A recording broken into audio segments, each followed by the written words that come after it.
আপনারা মাঝে মাঝে আদর করে বলেন না আমার চাঁদের টুকরা, হ্যাঁ বলেন না বাচ্চাদেরকে। এই ব্যাপারে একটা হাদিস শোনেন, সহিহ বুখারীর 3556। আসসালামু আলাইকুম ভিউয়ার্স, আশা করি সবাই ভালো আছেন।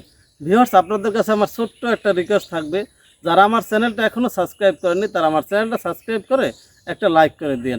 আর অবশ্যই আপনাদের যদি ভিডিও রিলেটেড কোনো মন্তব্য থাকে তাহলে কমেন্ট করে জানাতে পারেন। আর বন্ধুরা, ইতিমধ্যেই যারা আমার চ্যানেলটা সাবস্ক্রাইব করেছেন তাদেরকে অসংখ্য ধন্যবাদ। বন্ধুরা, আমরা অনেক সময় আমাদের বাচ্চাদেরকে আদর করে আমরা চাঁদের টুকরো ডাকি, অনেকে সোনা ময়না, অনেকে অনেক কিছু বইলে ডাকি। আসলে এরকম চাঁদের টুকরো বইলে আমাদের বাচ্চাদেরকে ডাকা যাবে কি না, এ সম্পর্কে আসলে ইসলাম কি বলে এটা আমরা আসলে বিস্তারিত জানবো আমাদের সবার পরিচিত মুফতি আরিফ বিন হাবিব হুজুরের কাছ থেকে। তাহলে বন্ধুরা চলুন পুরো ভিডিওটা দেখতে থাকুন, আশা করি আপনারা অনেক কিছু শিখতে পারবেন। আপনারা মাঝে মাঝে আদর করে বলেন না আমার চাঁদের টুকরা, হ্যাঁ বলেন না বাচ্চাদেরকে। এই ব্যাপারে একটা হাদিস শোনেন, সহিহ বুখারীর 3556, 3556, 3556।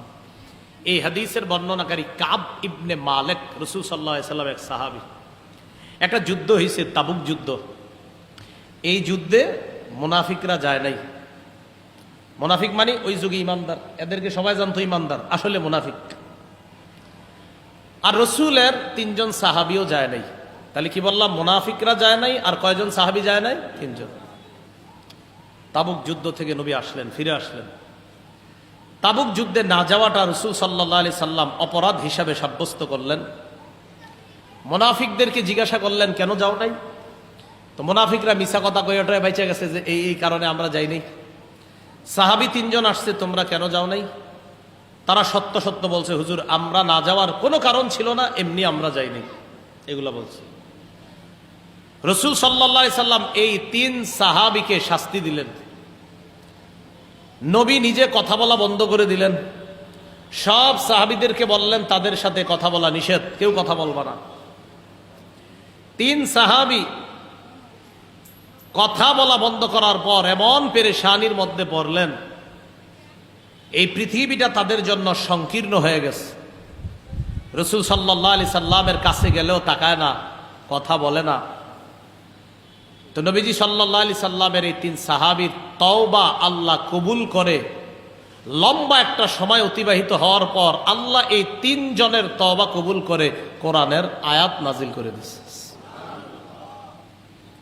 খুশি 3 জন, খুব খুশি। এদের চেয়ে বেশি নবীজি খুশি, সুবহানাল্লাহ। তো এই 3 জনের একজন কাব ইবনে মালিক। এই কাব ইবনে মালিকের ছেলের নাম আব্দুল্লাহ। আব্দুল্লাহ কয় আব্দুল্লাহ রহমতুল্লাহ আলাইহি, তিনি বলেন আমার আব্বা যখন নাকি নবীজির কাছে গেছেন, লম্বা সময় নবীও কথা কয় না, সাহাবারা কথা কয় না। আমার আব্বা আজকে অনেক খুশি, আজকে সাহাবীদের সাথে কথা হবে, নবীর সাথে কথা হবে। আব্বা ফুরফুরে মেজাজে নবীর দরবারে গেলেন। কাব ইবনে মালিক বলেন ফালাম্মা সাল্লামতু আলা রাসূলিল্লাহি সাল্লাল্লাহু আলাইহি ওয়াসাল্লাম, আমি যখন আল্লাহ নবীর দরবারে গেলাম, যাওয়ার পর আল্লাহ নবীকে সালাম দিলাম। সালাম দেওয়ার পর ওয়া হুয়া ইয়াবরুকু ওয়াজহুহু মিনাস সুরুর, চেহারার দিকে তাকাইলাম, তাকায় দেখলাম খুশিতে আল্লাহ নবীর চেহারাটা ঝলঝল করতেছে। নবীজির চেহারা মুবারক যখন আমি দেখলাম, চেহারাটা এই আপনার দিকে সবাই তাকায় রয়েছে। হ্যাঁ, রাসূলুল্লাহ সাল্লাল্লাহু আলাইহি সাল্লামের সাহাবী কাব ইবনে মালিক বলেন আমি রাসূলুল্লাহ সাল্লাল্লাহু আলাইহি সাল্লামের কাছে আসছি, ওয়া হুয়া ইয়াবরুকু ওয়াজহুহু মিনাস সুরুর। আর সামনে থেকে মিডিয়া বসাবেন না আমার বয়ানে, বয়ান শুরুর আগে মিডিয়া টিডিয়া বসাবেন না। হুজুর নরসিংদীর আলেম ওলামা একরাম শুনে নেন আপনারা। আমি বসার আগে মিডিয়াগুলো একদম আগে থেকে সরায় রাখবেন, যেন সময় নষ্ট না হয়। আপনি মিডিয়া বসাবেন না সামনে থেকে, এদিকের কোনো মাহফিলে আসলে অন্যদিকেও দেই না, এদিকেও বন্ধ করে দিবেন মিডিয়া। হ্যাঁ, কাব ইবনে মালিক বলেন আমি রাসূলুল্লাহ সাল্লাল্লাহু আলাইহি সাল্লামের কাছে এসে সালাম দিলাম। নবীজির চেহারাটা তখন খুশিতে আনন্দে ঝলঝল করতেছিল। কাব ইবনে মালিক বলেন ওয়া কানা রাসূলুল্লাহ সাল্লাল্লাহু আলাইহি ওয়াসাল্লাম ইযা সুররা ইস্তানারা ওয়াজহুহু কাআন্নাহু কিতআতু কমার।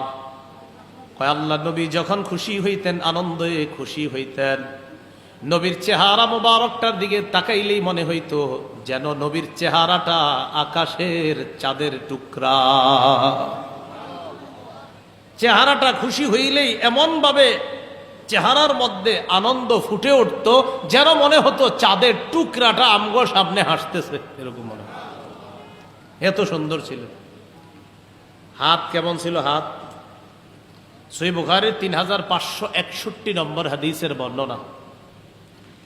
এই হাদিসের মধ্যে হযরত আনাস ইবনে মালিকের বর্ণনা, মা মাসিস্তু হারিরান ওয়ালা দিবাজা আলিয়ানা মিন কাফি রাসূলিল্লাহি সাল্লাল্লাহু আলাইহি ওয়াসাল্লাম।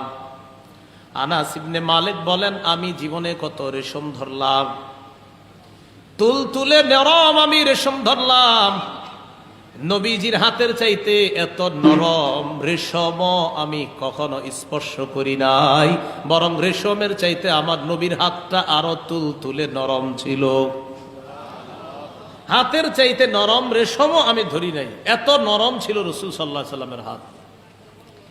এই ছিল বাহ্যিক সৌন্দর্য। বাহ্যিক সৌন্দর্যে রাসূল সাল্লাল্লাহু আলাইহি সাল্লাম সবচেয়ে শ্রেষ্ঠ ছিলেন। চারিত্রিক সৌন্দর্য কেমন ছিল? সূরা কলাম 4 নম্বর আয়াতে আল্লাহ বলেন, ওয়া ইন্নাকা লাআলা খুলুকিন আযীম। আল্লাহ বলেন, হাবিব আমি ঘোষণা করলাম আপনি মহান চরিত্রের উপর অধিষ্ঠিত আছেন। আপনি মহান চরিত্রের উপর অধিষ্ঠিত আছেন, আমি ঘোষণা করলাম। আম্মা জান আয়েশা সিদ্দিকা রাদিয়াল্লাহু তাআলা আনহার কাছে এক তাবি আসছে, নাম সাদ ইবনে হিশাম। এই সাদ ইবনে হিশাম আম্মা জান আয়েশা সিদ্দিকা রাদিয়াল্লাহু তাআলা আনহার কাছে আসছে। আসার পর আম্মা জান আয়েশা সিদ্দিকা রাদিয়াল্লাহু তাআলা আনহাকে জিজ্ঞাসা করলেন, আখবিরিনি আন খুলুকি রাসূলিল্লাহি সাল্লাল্লাহু আলাইহি ওয়াসাল্লাম। সাদ ইবনে হিশাম বলেন, আমি আম্মা জান আয়েশা সিদ্দিকা রাদিয়াল্লাহু তাআলা আনহাকে জিজ্ঞাসা করলাম, আম্মা জান রাসূলুল্লাহ সাল্লাল্লাহু আলাইহি ওয়াসাল্লামের চরিত্রের ব্যাপারে আমাকে কিছু বলেন। কিসের ব্যাপারে? চরিত্র। আম্মা জান আয়েশা সিদ্দিকা রাদিয়াল্লাহু তাআলা আনহা জবাব দিলেন, কানা খুলুকুহু আল কুরআন। আল্লাহর নবীর চরিত্র পুরা কোরআন। পুরা কোরআনটাই নবীর চরিত্র। কোরআনের যত আদেশ সব রাসূল পালন করছে, কোরআনের যত নিষেধ সব থেকে 100% দূরে রাসূল থেকেছেন। এই জন্য পুরা কোরআনের যা পালনীয় সব পালন করেছেন, যা বর্জনীয় সব 100-100 বর্জন করেছেন। এই জন্য আম্মাজান কয়, নবীর চরিত্র খুঁজবা তো কানা খুলুকুহু আল কোরআন, পুরা কোরআনটাই নবীর চরিত্র। এই জন্য আমি মনে করি যে সিরাতুন নবী মাহফিল হয় বা রসুলের জীবনী, তো আমি দেখি আমাদের অনেক রসুলের জীবনী মাহফিলগুলোতে 40-50 মিনিট কি জানি করে সময় কাটাইতে হয় বিভিন্ন জায়গায় আর কি।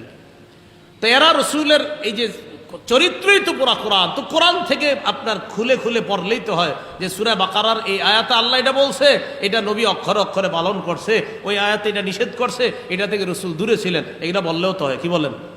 না, এটা বইলা এগুলা না বইলা বরং ওই যে কি বইলা টইলা শেষে যখন বলবে, শেষমেশ বলবে হলো আপনার যে সর্বশেষ বলবে অমকরে বলো পারলে এইদিকে আসতে, এই সেই দলিল দিতে না পাইরা সর্বশেষ কিছু গালিগালাজের মাধ্যমে মাহফিলটা শেষ করে।